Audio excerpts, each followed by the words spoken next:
चलिए शुरुआत करते हैं। आज का जो न्यूक का सेशन होगा वो काफ़ी डिफरेंट होगा, क्योंकि हम लोग कलर करेक्शन, कलर ग्रेड के टॉपिक पे भी बात करने वाले हैं और एक बड़े वर्क फ्लो की ओर जा रहे हैं। ठीक है। तो हमारे पास वीडियो रिक्वायरमेंट्स भी है, 3D प्रोडक्ट भी है, और सबको कैसे बनाना है, कैसे तैयार करना है और न्यूक के अंदर कैसे ले जाना है और कैसे वर्क करना है, इस पे बात करेंगे। ठीक। सबसे पहले हमारा सबसे, क्योंकि ये वाली जो सीरीज होगी ये थोड़ी लंबी होगी, यानी करीब 3-4 क्लासेस लगेंगी हमें इस सीरीज को कवर अप करने के लिए। और ये वाला शॉर्ट जो है ये सबसे ज़्यादा आपका वीडियो या इस इंडस्ट्री में सबसे ज़्यादा यूज़ होता है ये वाला वर्क। ठीक है। आप बताओ कौन सी टेक्निक है जो सबसे ज़्यादा यूज़ होती है हॉलीवुड बॉलीवुड में? कंपोजिटिंग तो सब कंपोजिटिंग होता है भाई। हर वीएफएक्स की फील्ड में एक टेक्निक के लिए सारे आर्टिस्ट दौड़ते हैं।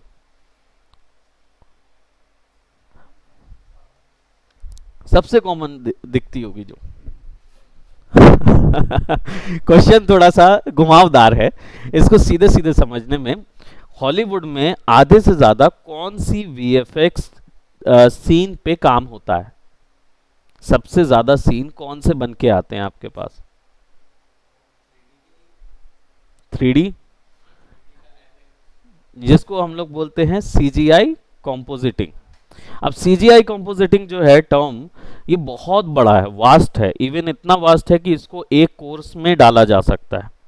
ठीक है। ये बहुत बड़ा कॉन्सेप्ट होता है, इसको समझना। व्हाट इज सीजीआई, यानी कंप्यूटर जनरेटेड इमेजरी तो होता है, और कंपोजिटिंग यानी कि 3D वर्ल्ड को 2D वर्ल्ड से जोड़ना, उसमें स्पेस क्रिएट करना, 3D स्पेस क्रिएट करना। तो ये कंपोजिटिंग जो है ये हमारे में बहुत सारी चीज़ों को यूज़ करके करेंगे। इसमें सबसे पहला टॉपिक जो है वो आपको समझना होगा, व्हाट इज रेंडर पासेस। ठीक है। रेंडर पासेस क्या होते हैं? सबसे पहले व्हाट आर पासेस, अगर रेंडर अलग भी कर दूं तो व्हाट इज पासेस?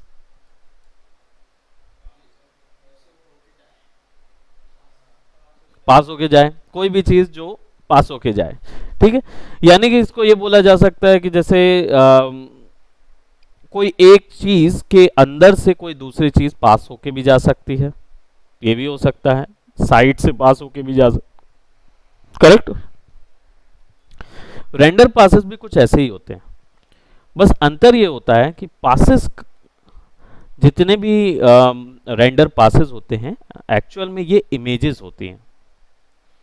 और ये जो इमेजेस होती हैं ये इमेज सीजी में जनरेट की जाती है, यानी कंप्यूटर के अंदर जनरेट की जाती है। और ये इमेजेस लेयर में एक साथ एक इमेज में कंपोजिट होती हैं। वो कौन सी इमेज फाइल होती है जिसके अंदर लेयर के अंदर वो इमेज होके आती है कंपोजिट होके? जेपेग जो है, इसके अंदर कितने पास आते हैं? नहीं पता। एक पास आता है जिसको बोलते हैं, कलर ही मिलता है उसके अंदर, और कुछ तो वैल्यू मिलती नहीं है। पीएनजी के अंदर कौन सा पास आता है? यानी दो। आरजीबी, आरजीबी चैनल को बोलते हैं कलर चैनल, यानी कलर पास। ए जो है वो अल्फा चैनल होता है, यानी ट्रांसपेरेंसी या अल्फा पास। राइट।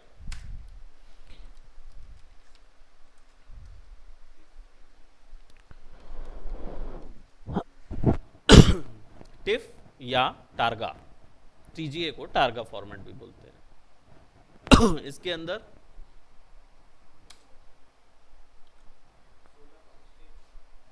16 पासेस निकाले जा सकते हैं। बहुत सारे होते हैं, तो 16 के 16 गिनने से ज़्यादा, हम सबसे ज़्यादा पास किसके अंदर आते हैं उसी को देख लेते हैं।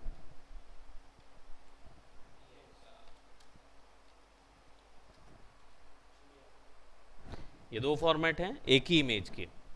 HDR हाई डायनेमिक रेंज या EXR, ये दोनों एक ही फॉर्मेट होते हैं। इनके अंदर 29 पासेस आते हैं, ठीक है, यानी कि 29 इमेजेस एक लेयर में आपको मिलती है, ठीक है। उससे क्या मिलता है, उससे इमेज के हर एक कंपोनेंट की अलग अलग इमेज आपको मिल जाती है, ठीक है। फॉर एग्जाम्पल, अगर मुझे इस कमरे पे आप लोग बैठे हैं और एक चौथा व्यक्ति बैठाना है, तीसरा व्यक्ति बैठाना है, तो आप मुझे बताएं कि आप उस व्यक्ति को कैसे मर्ज करेंगे। तो सबसे बड़ा कॉन्सेप्ट प्रॉब्लम क्या आता है कि चलो मुझे कलर मैच कराना होगा, फिर मुझे उस व्यक्ति पे लाइट्स एंड शेडो मैच करानी होगी। ये कॉन्सेप्ट आप लोगों ने फोटोशॉप से सीखा है, ठीक है। लाइट्स एंड शेडो मैच करा दिए, कलर मैच करा दिए, तो देन हो गया।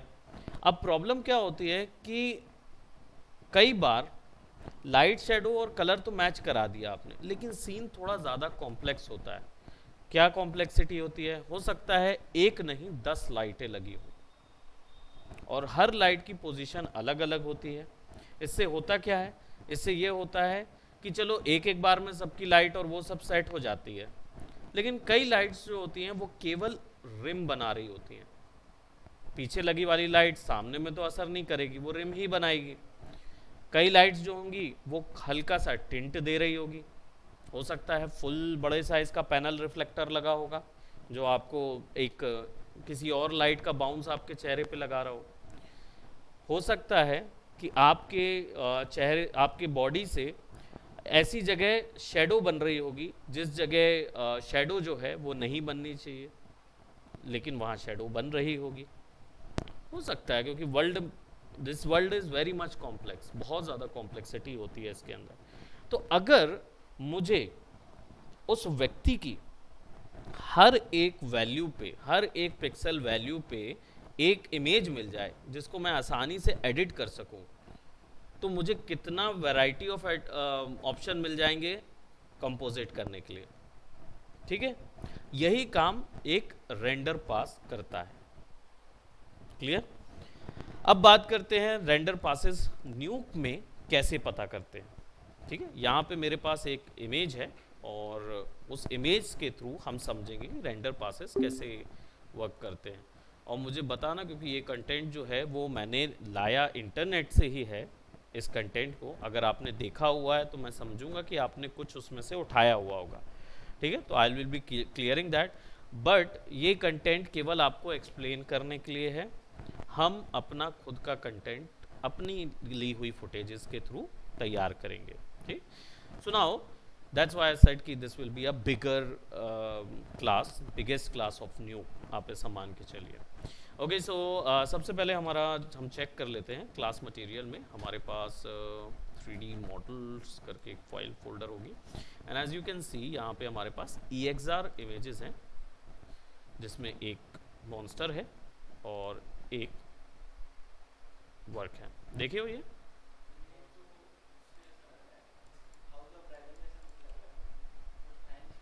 है ना, हो सकता है, हो सकता है इसको पहचानो नहीं। Okay, so you might have not seen this footage.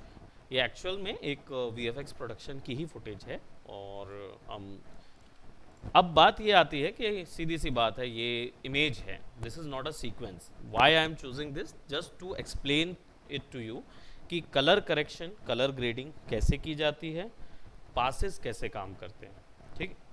अब ये है EXR इमेज, ठीक है, this is a EXR image. अब EXR इमेज को पता करने के लिए, या कोई भी ऐसी इमेज जिसके अंदर मोर देन 2 पासेस हैं, वो पता चलता है इस हरे डॉट के द्वारा। ये हरा डॉट जो है ये एक्चुअल में बताता है कि इसके अंदर इन पासेस के अलावा और भी पासेस हैं, ठीक।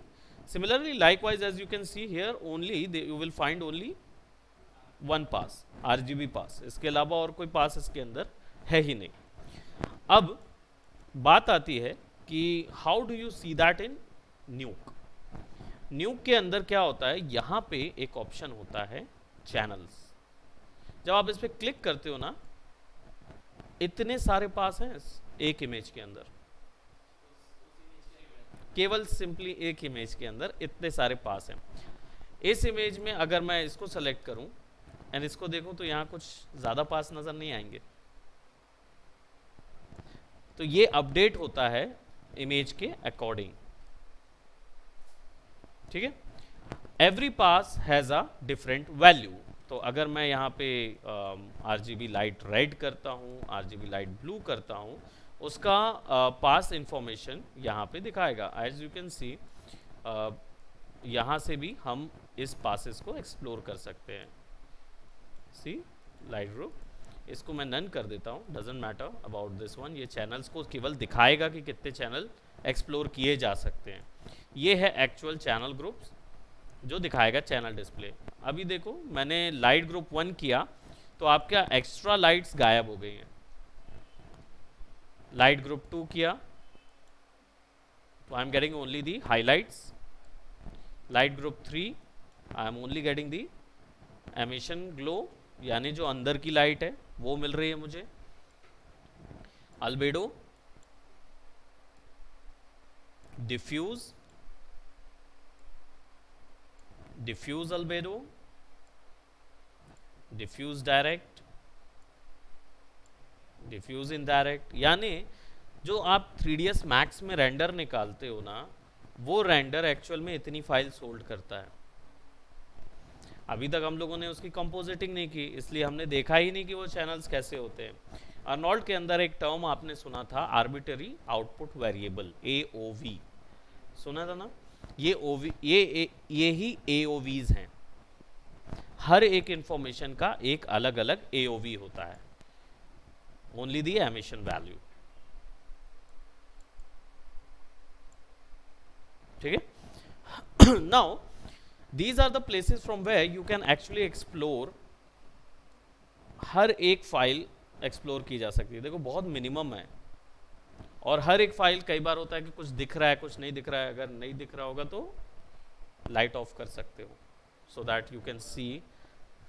पूरा ब्लैक नज़र आ रहा होगा वहाँ पे, बट ये OV जो है ये थोड़ा डिफरेंट है,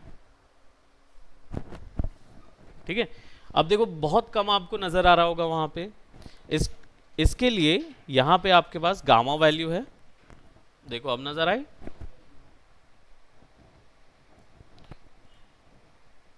यहाँ पे आपका ब्राइटनेस वैल्यू है, ठीक है।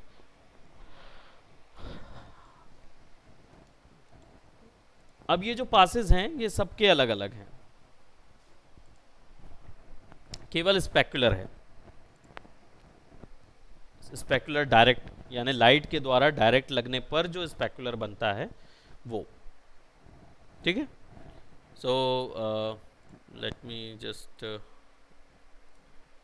यहाँ क्लिक कर दोगे तो वो रीसेट हो जाता है, तो जितनी वैल्यू उसकी होगी वो उतनी वैल्यू पे वापस से पहुंच जाएगा, ठीक है। अब ये तो इमेजेस हैं जो उसके अंदर इनपुट हैं, उसके अंदर डली हुई इमेजेस हैं, ठीक। बट इनको आप अभी केवल देख रहे हो, उनको यूज नहीं कर सकते आप इनको यूज नहीं कर सकते। तो यूज करने के लिए आपको न्यूक में एक नोड मिलता है जिसको बोलते हैं लेयर कॉन्टेक्ट शीट, क्योंकि आप यहाँ से निकालोगे तो आपको पता नहीं है कि उसके अंदर कितने के ढेर सारे नोड्स आपको मिलेंगे, या सॉरी इमेजेस आपको मिलेंगी, ठीक। यहाँ से देख तो सकते हो सारे, है ना। मोशन पास भी होता है जो मोशन ब्लर काउंट करता है, ठीक है। ये मोशन पास है, right. So now how do you see that कि एक बार में कि कितने अभी भी ये भी आपने यहाँ से देखा है कि ये कौन से वाले कहाँ कहाँ पे हैं, राइट। बट उनको एक शीट में अगर देखना है तो यहाँ पे लेयर कॉन्टेक्ट शीट है। मैंने प्रीवियस आपको बताया था लेयर कॉन्टेक्ट शीट के बारे में, बताया था कि नहीं बताया था? नहीं, ओके। देखो लेयर कॉन्टेक्ट शीट में क्या होता है, ये सारे के सारे पासेस एक साथ एक शीट पे आ जाते हैं और यहाँ से आप उनके नाम निकलवा सकते हो।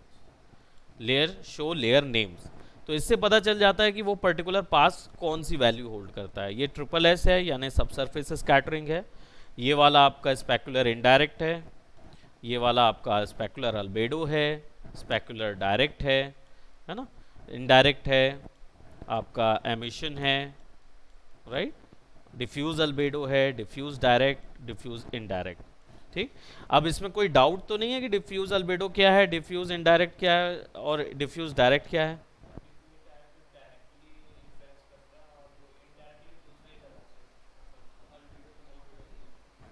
या आप बिल्कुल क्लोज हैं।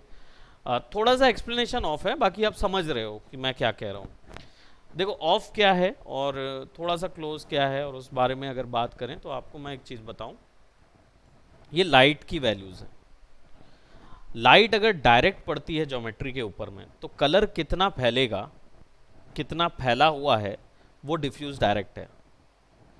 लाइट अगर इनडायरेक्ट वे में पड़ती है, विच इज किसी और जगह पे लग के इधर लगेगी, तो जितनी लाइट जनरेट होगी या जितना कलर जनरेट होगा वो डिफ्यूज इनडायरेक्ट होगा। ये शेडोज के अंदर आ जाता है और ये हाईलाइट के अंदर आ जाता है, लाइट्स के अंदर आ जाता है। डिफ्यूज अल्बेडो क्या होता है? फ्लैट कलर होता है, यानी ये नाइदर डायरेक्ट और नाइदर इनडायरेक्ट पे रहता है। ये एक्चुअली जितना एरिया कवर हो रहा है दोनों का एक्यूमुलेटेड होता है, ठीक है, और फ्लैट कलर होता है, यानी उसमें ना हाईलाइट होगा और ना शेडो होगा, केवल मिड टोन होगा। तो समझ गए, हाईलाइट, शेडो, मिड टोन, ये तीनों डिफ्यूज वैल्यू के तीन चैनल मिलते हैं।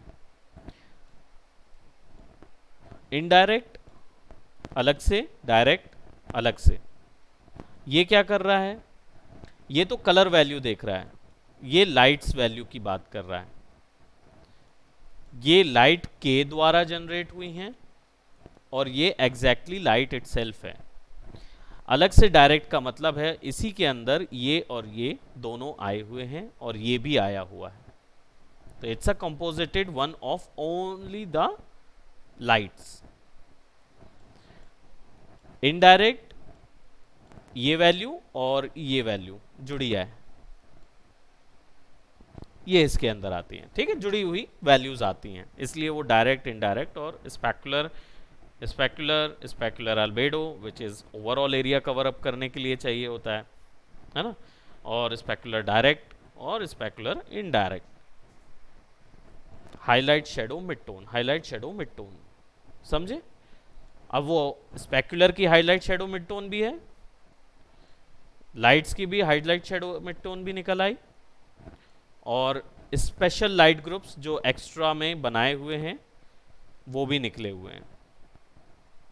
स्पेशल लाइट ग्रुप्स यानी अदर देन जो मेन लाइट्स हैं उसके अलावा आप अगर किसी एक स्पेसिफिक लाइट को यूज़ करते हैं जिससे आप एक सेपरेट इफेक्ट जनरेट कर रहे हैं, उसको आप किसी एक सेपरेट लाइट ग्रुप में डाल देते हैं। अब आपको बताऊं, ये लाइट ग्रुप जो RGBA लाइट ग्रुप 3 लिखा हुआ है, ये कोई स्टैंडर्ड पास नहीं है। स्टैंडर्ड पासेस ये हैं albedo, diffuse, diffuse albedo, diffuse direct, this, ये सब स्टैंडर्ड पास हैं। ये कस्टम पासेस हैं, कौन से? RGBA 1 2 3 कस्टम पास है। इसका मतलब उसने एक स्पेशल लाइट लगाई होगी, उसी की कैलकुलेशन बस मुझे अगर निकालनी है अलग से तो वो उसके लिए वहाँ पे AOV में मेंशन करता है, उसका नाम दे देता है कि भैया इसको अलग से निकालना है। ये सारा 3D सॉफ्टवेयर में किया जाता है, कोई प्रॉब्लम नहीं है। मैं अभी कुछ प्रोजेक्ट लेके आया हूँ, हम उस प्रोजेक्ट में उसको करके देखेंगे कि how to generate your own pass, HDR, EXR pass या HDR पास। ओके, नाउ ये सिस्टम समझ में आया, दीज आर ऑल पासेस। अब नाउ अभी तो ये सब चीज़ें हमें दिख रही हैं, but how do we use it in our work, ठीक है? तो इनको सेपरेट वे में यूज़ करने के लिए आप इनमें से अलग अलग वैल्यूज़ और अलग अलग पोर्शन वैल्यूज़ निकाल सकते हो, ठीक है? आइसोलेट करने के लिए बहुत सारे तरीके हैं और बहुत सारी चीज़ें आप इसके ऊपर में अप्लाई कर सकते हो। पहला एक तरीका तो है शफल वाला ही,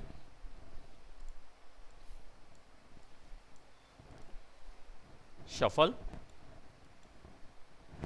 राइट। अब शफल क्या करता है, इसमें एक चीज़ है डॉट, आप लोग को पता ही है ना, सिंपल दबा दोगे डॉट तो एक डॉट आ जाता है जो कि जिसको आप डायरेक्ट चैनल पे अप्लाई कर सकते हो। इससे आपका फ्लोज जो है वो बराबर बनता है। इसकी एक शॉर्टकट की ज़रूर है कि जब आप डॉट पे दबाते हैं और डॉट को सेलेक्ट करते हैं और किसी भी नॉड को सेलेक्ट करते हैं और आप Y दबाते हैं, Y, तो नॉड उससे जुड़ जाता है। यानी आप जिस भी वाइस वर्सा है, आप एक दूसरे जिसको भी पहले सेलेक्ट करोगे और जिसको भी बाद में, तो पहले वाला बाद वाला जो है वो पहले वाले पे चला जाएगा। ठीक है, तो ये आसान हो जाता है ज्योमेट्री कनेक्ट करने के लिए। ऐसे करके शिफ्ट दबा के सेलेक्ट करो एंड Y दबा दो तो it will be connected. This will be the shortcut for your thing. Now अब बारी आती है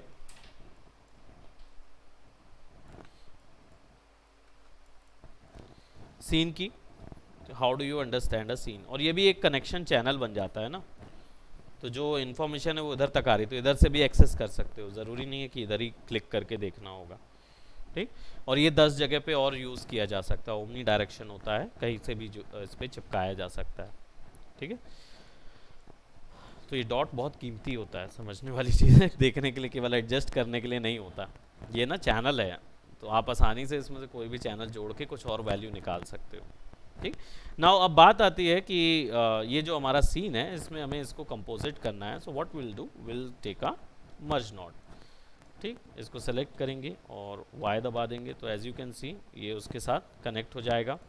तो I just have to select in this and press a Y। Okay, select this and this, press the Y, तो वो अपने आप उधर कनेक्ट हो जाएगा। और इसको सॉरी इसको और इसको Y दबाओगे तो वो कनेक्ट हो जाएगा। Now as you can see you're in the render। ठीक, अब अगर ये डेफिनेटली यहाँ पे खड़े होके नाच रहा होता, कुछ कर रहा होता, तो डेफिनेटली मैं इसका एनिमेटेड सीक्वेंस निकालूंगा and will gonna see not this one but a different monster, we are gonna use something. अब देखो होता क्या है सीन में, देख रहे हो ये इसको ओवरलैप कर रहा है, तो आखिरी में मास्किंग करना पड़ता है, हाथ की बस करना पड़ेगा, बाकी सारा चीज़ का कर सकते। लेकिन अभी सिचुएशन क्या है, इवन दो मैंने HDR लगाया हुआ है, यानी HDR लाइट से रेंडर लिया हुआ है, तो भी सीन जो है वो थोड़ा बहुत पॉपअप हो रहा है, बाहर आ रहा है। ये एक्यूरेटली वर्ल्ड का नहीं लग रहा है। ठीक है, उस वर्ल्ड का इवन दो काफ़ी क्लोज है, लेकिन वो फिर भी उस वर्ल्ड का नहीं लग रहा है। तो अब हमें क्या करना होगा, इसमें से वो एक सिंगल वैल्यूज़ निकाल के हम उसको एडजस्ट करेंगे और फिर उसके बाद उसमें कंट्रोल करेंगे। ठीक, इसके लिए एक नॉड यूज़ करेंगे। अभी शफल नॉड हमने यूज़ किया हुआ है। शफल नॉड क्या करता है, यहाँ से आप चैनल्स शफल कर सकते हो, यानी एक कोई चैनल निकाल सकते हो, उसी चैनल पे वर्क कर सकते हो, वापस से उस चैनल पे चेंजेस की जा सकती है। देखो इसमें आपको चैनल A मिलता है और चैनल B मिलता है। अभी फ़िलहाल B जो है वो यानी B चैनल है, तो यहाँ पे आप जो भी डालोगे ये जो है ये इनपुट हो रहा है, राइट। और ओके सॉरी ये तो हमारा नन RGBA ही रहेगा क्योंकि ये मर्ज नॉट ऑन है। शफल ऑन करो, it will be somewhat like this. अब देखो ये B चैनल है, B चैनल पे जिस भी चैनल की वैल्यू आपको देखनी है आप वो चैनल की वैल्यू यहाँ से निकालोगे। अभी देखो अल्फ़ा है, ये सेलेक्टेड है, ये सेलेक्टेड है और ये selected. Now you are output layer पे क्या आ रहा है, light group A, light group 2, light group 3। तो आप क्या कर पा रहे हो, एक वैल्यू आइसोलेट कर पा रहे हो आप। ठीक है, मर्ज के आने के बाद क्या होगा, जब आप मर्ज पे रहोगे, okay it will B alpha नहीं RGBA और समथिंग, तो आपको ये इंडिविजुअल मिल रहा है। ठीक है, नाउ अब अगर मैं यहाँ पे ऐसा करूँ कि ये तो शफल है जिसमें से एक सिंगल चैनल निकल रहा है। ठीक है, बट हमें क्या बोलते इसी के ऊपर में सभी चैनल्स तो रखने हैं, लेकिन कंपोजिटेड चैनल जो होगा वो एक निकाल के उसके ऊपर में रखा जा सकता है। अलग अलग टाइप की भी इसमें वैल्यू की जा सकती है। तो जैसे हमारे पास अभी फ़िलहाल RGBA हमने रखा हुआ है, इसलिए सारे वैल्यूज़ आ रहे हैं। आप इसमें से एक वैल्यू निकाल के भी उसके साथ चेंजेस कर सकते हो। ठीक, अब बारी आती है मर्ज करने की। तो सबसे पहले तो मैं यहाँ पे ग्रेड ले रहा हूँ। अब ग्रेडिंग जो है वो सबसे बेहतर क्यों होता है, क्योंकि यहाँ पे हमारे पास black point, white point, lift, gain, multiply, offset और गैमा होता है। अब आपको बता दूं कि प्रीवियस आप लोगों ने देखा ही था इसको यूज़ करने का तरीका, बट इसमें थोड़ा सा एक कनेक्शन था जो मैंने आपको नहीं बताया था, जो मैं अब आपको बताता हूँ। कनेक्शन क्या, ब्लैक पॉइंट एरिया जो होता है वो सीन का सबसे डार्क वैल्यू होती है, और लिफ्ट जो होता है वो इसी सीन का सबसे डार्क वैल्यू ही होगा। आप बोलेंगे कि ये तो दोनों ही टर्म एक जैसे हैं।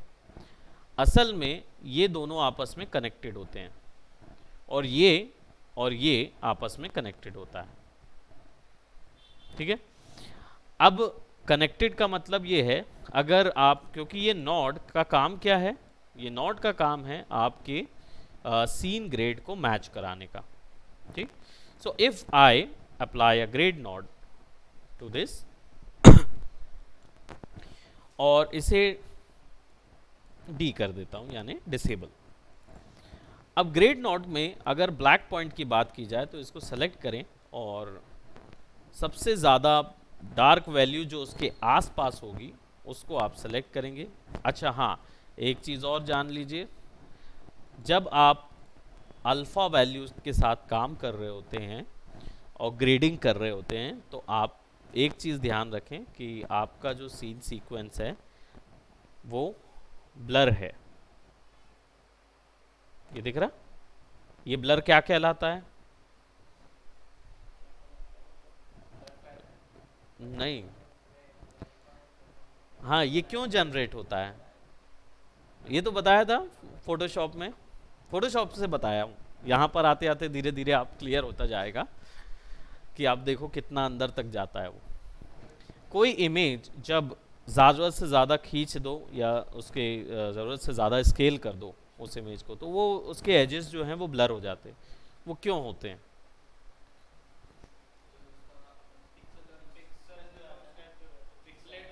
पिक्सेलेट हो जाती है। तो ये ब्लर क्यों होता है?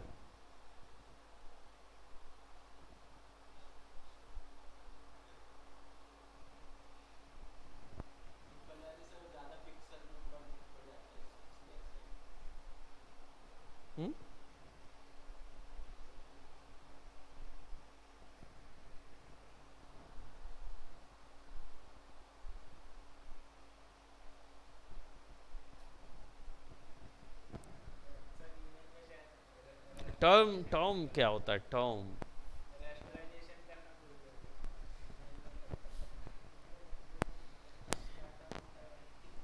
एक टर्म था एंटी एलियास।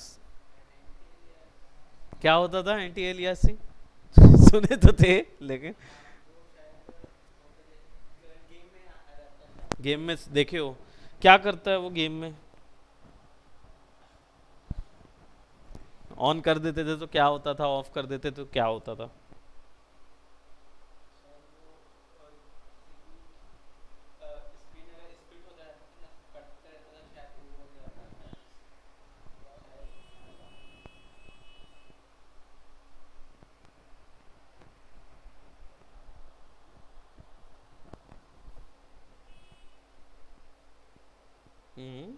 बताओ।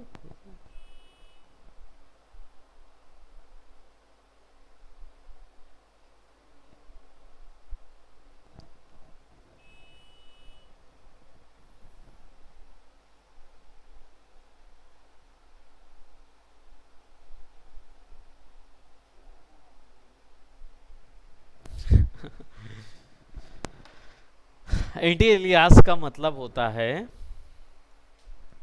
जब किसी सॉफ्टवेयर में एक इमेज मतलब ज़रूरत से ज़्यादा स्केल होती है, तो क्या होता है कि पिक्सल्स को या सॉफ्टवेयर को पता नहीं होता है कि ये पिक्सल जो यहाँ पे दिख रहा है ना, ये वाला पिक्सल, ये अगर मैंने इमेज स्केल किया है, यानी इस इमेज को बड़ा करके इधर तक लाया है, तो इस पिक्सल को जब मैं इधर लाऊंगा तो ये जो हैं या उसके आजू बाजू या बॉर्डर मान लो, बॉर्डर एरिया मान लो, वो कितनी आगे जाएंगे और कैसे स्प्रेड होंगे उसको नहीं पता होता। तो एंटी एलियास क्या करता है, उसको ये बताता है कि ये पिक्सल अगर यहाँ तक आता है, स्केल करते हो, तो बाकी जितनी चीज़ें होंगी वो क्या करता है, ऑटोमेटिकली उनको ब्लैक की ओर ले जाता है, यानी कि वो ब्लर होती जाती हैं और एक समय के बाद ट्रांसपेरेंट हो जाती हैं। इससे होता क्या है, इससे ये होता है कि जब इमेज अपनी रेजोल्यूशन से बड़ी होती है तो आप उस इमेज की क्वालिटी जो होती है या उसकी विजिबिलिटी खराब नहीं होती, खासकर सेंटर में, बीच में खराब नहीं होती, क्योंकि बाहर से कंपोजिट होता जाता है, वो कंपनसेट होता जाता है। ठीक है, तो अंदर की इमेज जो है वो जल्दी खराब नहीं होगी। जब आप बहुत अधिक वे में छोटा कर देंगे या बहुत अधिक वे में बड़ा कर देंगे, तब वो अपनी संपूर्ण जगह से क्वालिटी लूज करता है।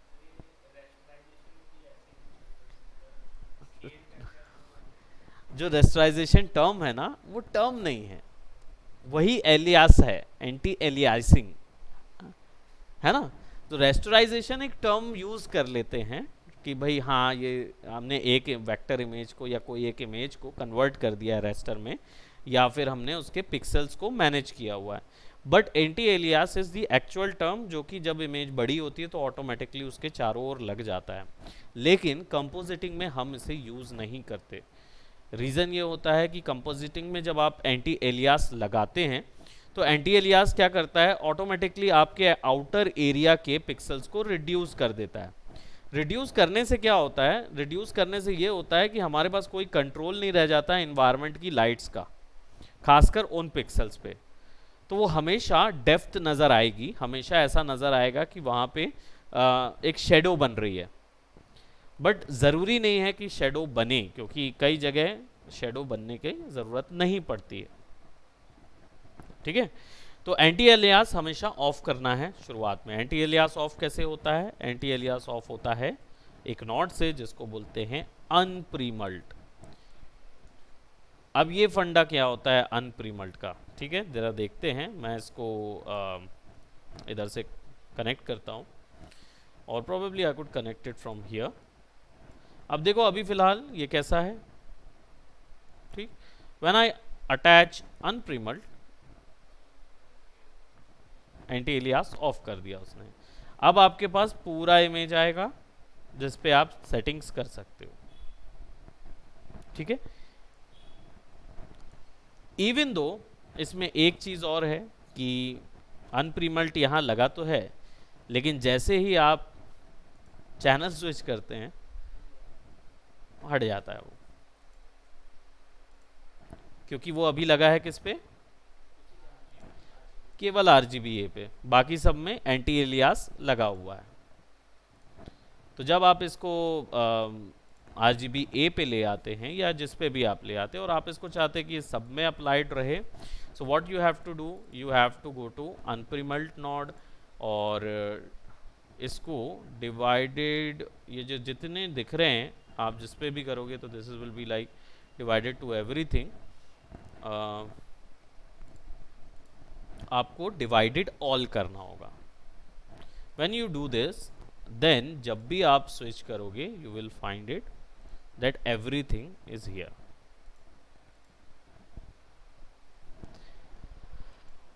अब ये तो फंक्शनैलिटी समझ में आई, ठीक है। इस चीज़ को हम लोग धीरे धीरे डेप्थ पे जाएंगे, डोंट वरी अबाउट दैट कि हम लोग धीरे धीरे, हम यहाँ वो वाला हिसाब नहीं करेंगे फट फट फट फट फट फट फट फट वाला, ताकि कुछ कॉन्सेप्ट समझ में ना आए, because this is like the advance grading and advance technique of VFX। तो उस चीज़ को समझने के लिए काफ़ी डेप्थ में देखना है। अब देखो ये हो क्या रहा है, फोटोशॉप में डिवाइड एक ब्लेंडिंग मोड ऑप्शन था, उसका क्या फंडा था, ब्लेंडिंग मोड, हाँ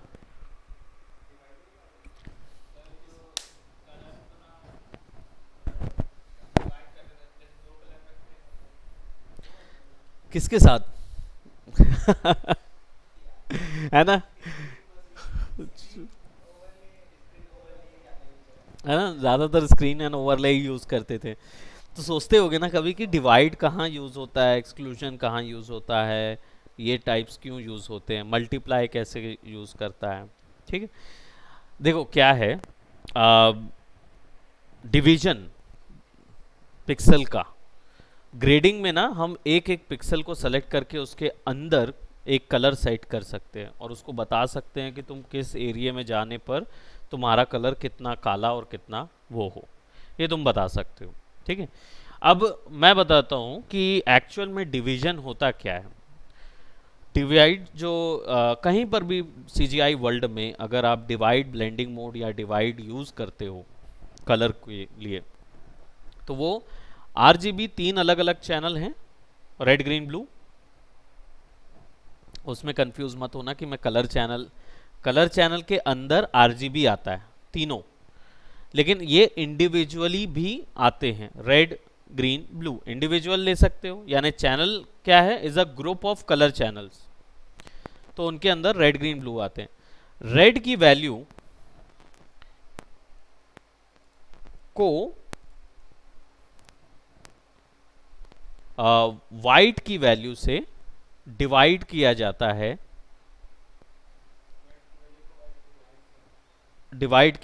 है, तो आपको वैल्यू मिलती है क्या,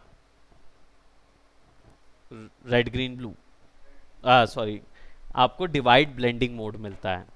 और अब जब आप ऐसा करते हैं कि किसी भी रेड की वैल्यू को वाइट से, ग्रीन की वैल्यू को वाइट से या ब्लू की वैल्यू को वाइट से डिवाइड करोगे, तो आपको मिलता है अनप्रीमल्ट।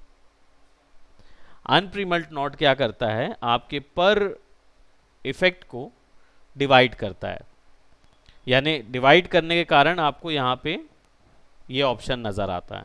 ठीक, ये चीज़ आप कैलकुलेटर से भी देख सकते हो। लेट्स जस्ट से इफ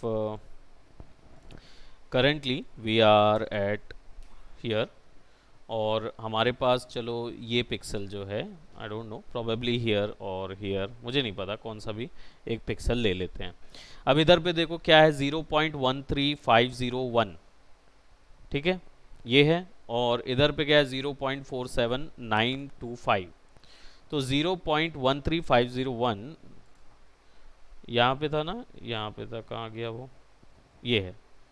ठीक है, तो इसको मैं 0.13501 कर देता हूँ। ठीक है, डिवाइडेड बाय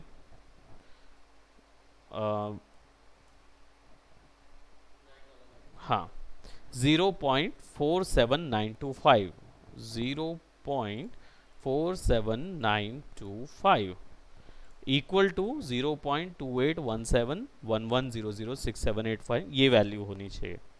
तो व्हेन यू डू दिस, ये आपका किस में था, ये वाला पिक्सल था, right. So when you go into this, आपका ये वाला पिक्सल क्या बन गया, आई थिंक यही वाला था ना, नीचे वाला था उसका 28171, 0.28171, and this will be your garbage. और प्रिसाइज वैल्यू चली जाती है, यहाँ पे उतने डिजिट नहीं होते। अब ये किस वैल्यू को हमने करा, रेड वैल्यू को डिवाइड किया वाइट वैल्यू से, ऐसे ही ग्रीन को डिवाइड करोगे उस वाइट वैल्यू से, और ब्लू को डिवाइड करोगे वाइट वैल्यू से, तो ऑल टुगेदर तुम्हारा कलर चैनल जो है वो अनप्रीमल्ट पे सेट हो जाएगा। अनप्रीमल्ट से क्या होगा, अनप्रीमल्ट से ये होगा कि तुम्हारा जो एंटी एलियासिंग इश्यूज होते हैं या तुम्हारी लाइट के कारण जो ब्लरीनेस आती है सीन के अंदर, वो खत्म हो जाएगी। ये होता है डिवाइड ब्लेंडिंग मोड। ठीक है, जो फोटोशॉप में यूज करते थे, और यहाँ पे आने पर कैलकुलेशन करके देख लिया कि भाई अनप्रीमल्ट नॉट जो है वो वही करता है। अब प्रीमल्ट क्या करता है, प्रीमल्ट जस्ट डिवाइड का उल्टा करता है, विच इज मल्टीप्लाई। वही रेड वैल्यू को वाइट वैल्यू के साथ मल्टीप्लाई कर देगा, इससे क्या मिलता है,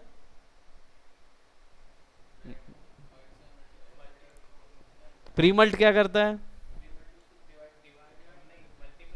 अनप्रीमल्ट डिवाइड कर रहा है, प्रीमल्ट टू करता है। अब अनप्रीमल्ट से क्या मिला हमको,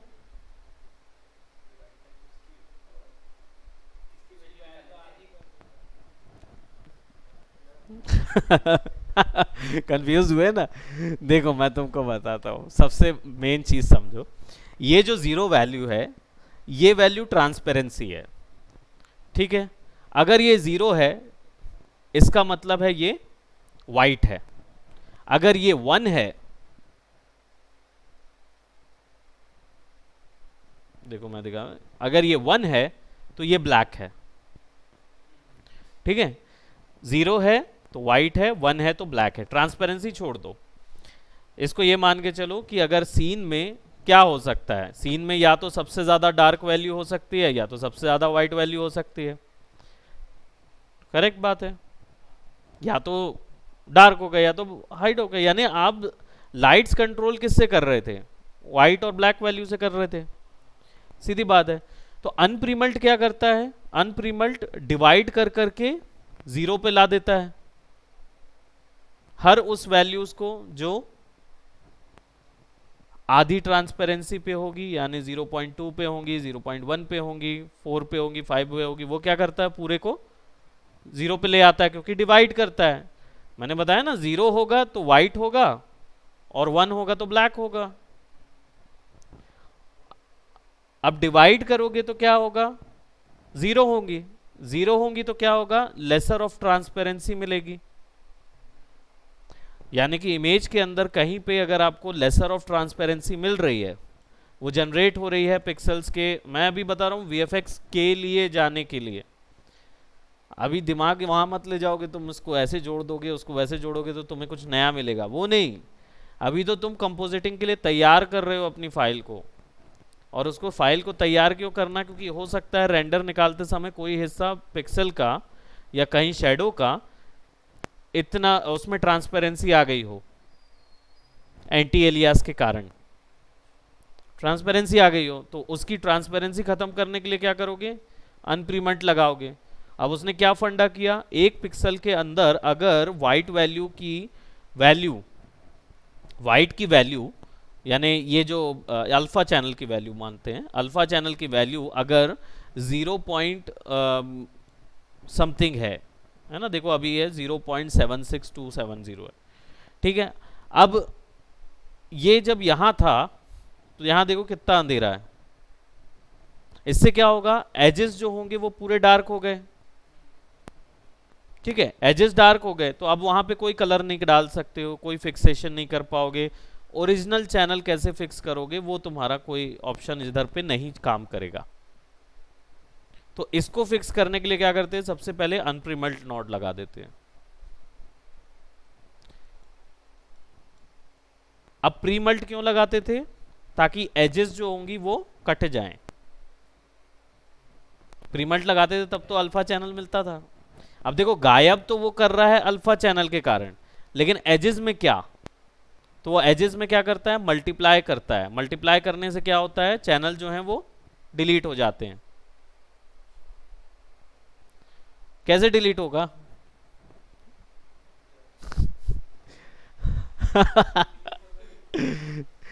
ये कंफ्यूजिंग क्यों लग रहा है मालूम? कि यही शुरुआती है, नंबर से खेल से समझ लोगे ना तो आगे चल के वो क्लियर हो जाएगा। क्या है देखो, ये अगर 0 होगा तो वाइट होगा, 1 होगा ब्लैक होगा। ये 2 नहीं हो सकता। ये 0 to 1 जा सकता है लेकिन ये 2 नहीं हो सकता। अब अगर ब्लैक होगा तो ट्रांसपेरेंट होगा और वाइट होगा तो ओपैक हो जाएगा। ओपैक होता है, ओपैक मतलब नो ट्रांसपेरेंसी।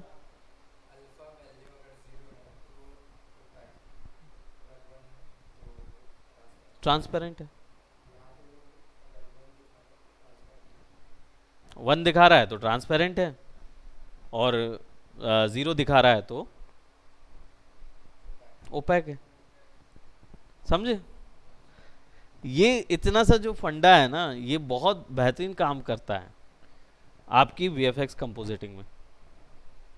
अब यहाँ जो हम कर रहे हैं ना, इसको ये तो भूल जाओ कि ये पूरे सीन के लिए है। ये एक सिंगल पिक्सल की बात हो रही है। तो whatever you are doing is actually for a single pixel in this whole complete world. तो अनप्रीमल्ट करने से क्या होता है? इस पिक्सल की जो भी अल्फा वैल्यू होगी ना वो माइनस होती जाएगी, क्योंकि आप डिवाइड करते जा रहे हो।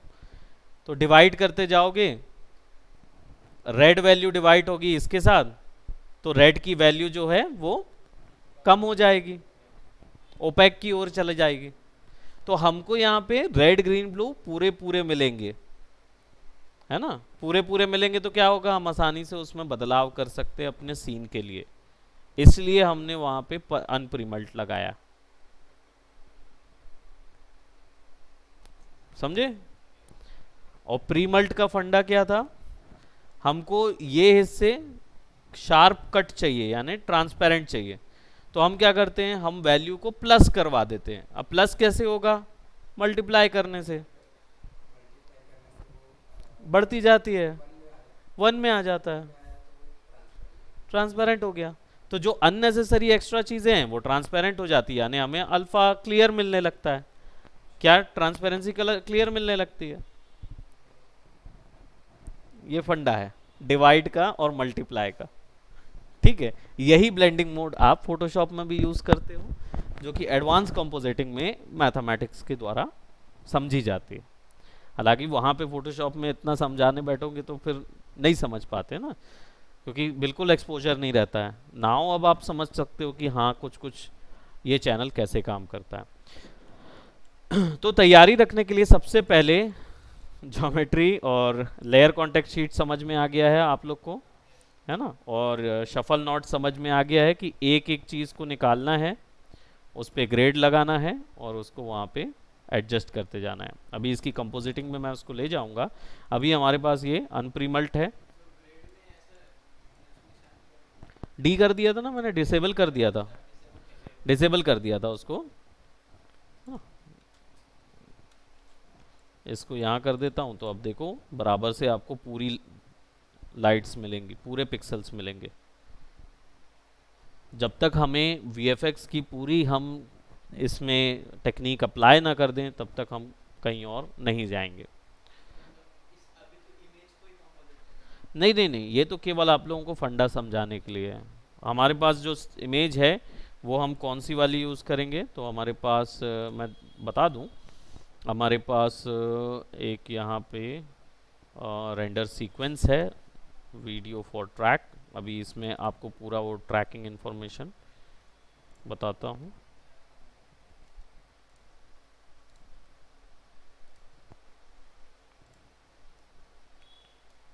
ठीक है, ये वीडियो है ना, उसका सीक्वेंस है, इमेज सीक्वेंस है। ये मेरे घर के पीछे का व्यू है। तो मैंने वही कर लिया हुआ है। तो ये जो वीडियो है ये आज ही सवेरे हमने लिया हुआ है। अब अब इस पे हम कंपोजिट करेंगे, है ना, मॉन्स्टर को, ताकि ये बड़े पैमाने पे नज़र आए, है ना, फुल साइज मॉन्स्टर का वीडियो नहीं, हम एक्चुअल मॉन्स्टर का इंफॉर्मेशन डालेंगे। वो कैसे डालेंगे, because we have currently our monster with us, so we'll be going for 3D models, animated monster, and the animation will be looking like this, right? and turtle वाला Godzilla है, so we're gonna use eagle है, turtle है, पता नहीं turtle ही है वो, but थोड़ा सा उसको बड़ा बनाया गया। ये हमने पूरा वैसे ही निकाला हुआ है, थोड़ा VFX के लिए थोड़ा जानकारी देंगे आपको कि ये कैसे निकाला गया। जनरली ये फाइल जो है वो हमारे पास आ गई है, तो ये इसमें ये इसका टेक्सचर भी होता है, और खासकर न्यूक के अंदर भी टेक्सचरिंग होती है 3D ज्योमेट्री की। तो वे गोना टॉक अबाउट दैट, है ना, काफ़ी डिटेल में उसने ZBrush से निकाला हुआ है इस चीज़ को। ये हाइट मैप है और डिस्प्लेसमेंट, और ये वाला जो है वो आपका albedo map है, right? So when you apply that over in the geometry and you will see your terrestrial plane geometry, ठीक है। So that is what we are going to do, and मेरे पास वीडियो फुटेज और सब कुछ है, तो हम डेफिनेटली इसका एक सीन कंपोजिट निकालेंगे। ये अभी की जो क्लास थी मैंने बताया ना, क्योंकि ये क्लासेस जो है वो थोड़ी लंबी जाएंगी, because we were discussing about the whole VFX composition scene. है ना। तो अभी एक इमेज का आपने कंपोजिट देख लिया, मतलब आपने ये समझ लिया कि अभी सिस्टम कैसे, लेकिन इसका जो कंपोजिशन है कि इसकी एक एक पास को कैसे हम फिक्स करेंगे, वो मैं आपको नेक्स्ट क्लास में बताऊंगा। और फिर उसके बाद मैं आपको फिर CGI रेंडर पासेस कैसे निकालने हैं, ठीक है, वो भी। अब देखो दोनों तरीके हैं। जो आप बोल रहे थे ना कि सर हमको ये क्या बोलते रेंडर ही निकालना पड़ेगा, रेंडर निकालने वाला वर्कफ्लो भी है। वो वर्कफ्लो किससे बनेगा? पीएफ ट्रैक से। पीएफ ट्रैक से रेंडर इन्फॉर्मेशन निकालोगे, फिर उसको ले जाओगे मैक्स के अंदर, फिर उसी उसमें कैमरा रहेगा, फिर उसी के अंदर आप फिर अपना टर्टल वाला मॉडल, एनिमेटेड मॉडल वहाँ डालोगे और उसको प्लेस कर दोगे उस जगह पे जिस जगह पे है, राइट। तो वहीं रह जाएगा वो, और फिर वो एनिमेट हो सकता है। तो फिर वहाँ से आप सिंपल उस कैमरे के थ्रू क्या करोगे, रेंडर निकालोगे, फिर वो रेंडर निकाल के यहाँ लाओगे और उसको कंपोजिट करोगे the way we were discussing. ये एक तरीका है, ठीक है। एक तरीका क्या है, हम वीडियो को यहीं लेके आएंगे जैसे हमने यहाँ लेके आया, और इसमें 3D ट्रैक करेंगे, कैमरा ट्रैकिंग, जिससे हमको क्या मिल जाएगा, जो पीएफ ट्रैक का ट्रैक डाटा है वही डाटा आपको यहां मिल जाएगा। पीएफ ट्रैक का ट्रैक डाटा यही मिल जाएगा। इससे क्या हो जाएगा, direct 3D software 3D model आप यहां इंपोर्ट करके इधर पे रख दोगे, तो आपका वो पीएफ ट्रैक का टाइम बच जाएगा, समझे। तो हम ये दोनों वर्कफ्लो देखेंगे अपकमिंग क्लासेस में, यानी अगले वीक, ठीक है, मंडे तक। क्यों मंडे तक? क्योंकि मैं रेंडर भी निकालना पड़ेगा मुझे आपके टर्टल मॉन्स्टर का, क्योंकि उसका हम दोनों टाइप का रेंडर निकालेंगे, और इसका पानी वाला उसको रिगिंग भी करना है मुझे। रिग्ड है, एनिमेशन तो आ गया है ताकि आप लोगों का ये वाला सीन कवर अप हो जाए, लेकिन what if I wanted to do create something like वही पानी वाला जो थिंग है, वैसे टाइप का कुछ हम रेंडर अलग से भी निकाल के लाएंगे। तो तुम, हाँ, उसके लिए वो पानी वाले के लिए अलग से रिग करेंगे उसको। वो टर्टल का रिग इतना मुश्किल नहीं है, तो वो आराम से रिग हो जाता है। और वो मॉन्स्टर जो अपन देखे थे ना, वो सीन मॉन्स्टर जो पानी से निकलने वाला, वो बहुत आसान था, वो सीन बहुत आसान है, क्योंकि तुम्हें रिग करने में कुछ मेहनत लगेगा नहीं, वो ऑलरेडी सिंपल एक एक वो लगी हुई है उसमें। बस मुंह का ब्लेंड शेप बनाना है ताकि मुंह खुलेगा बंद होगा, बाकी वो पूरा बहुत आसानी से एनिमेट हो जाएगा। तो we are gonna see to this and will see, ठीक है। तो डेफिनेटली इसका प्रोसेस मैं अपनी नेक्स्ट क्लास पे डिस्कस करूँगा। इन थ्योरीज को ले जाइए और रेंडर पासेस को थोड़ा आप और एक्सप्लोर कर सकते हो, है ना। तब तक फिर मैं तो खैर बताऊंगा ही कि कैसे आप मैक्स में उसको निकाल सकते हो, ठीक है, in our next new class. So that's it for today, guys. Bye bye. Take care. Advanced compositing, क्योंकि हम हर चीज़ के बारे में बहुत डिटेल में डिस्कशन करने वाले हैं। सो ये क्लासेस जो हैं वो छूटनी नहीं चाहिए, ठीक है, इनको बिल्कुल रेगुलर पे रखना। Okay, bye bye, take care.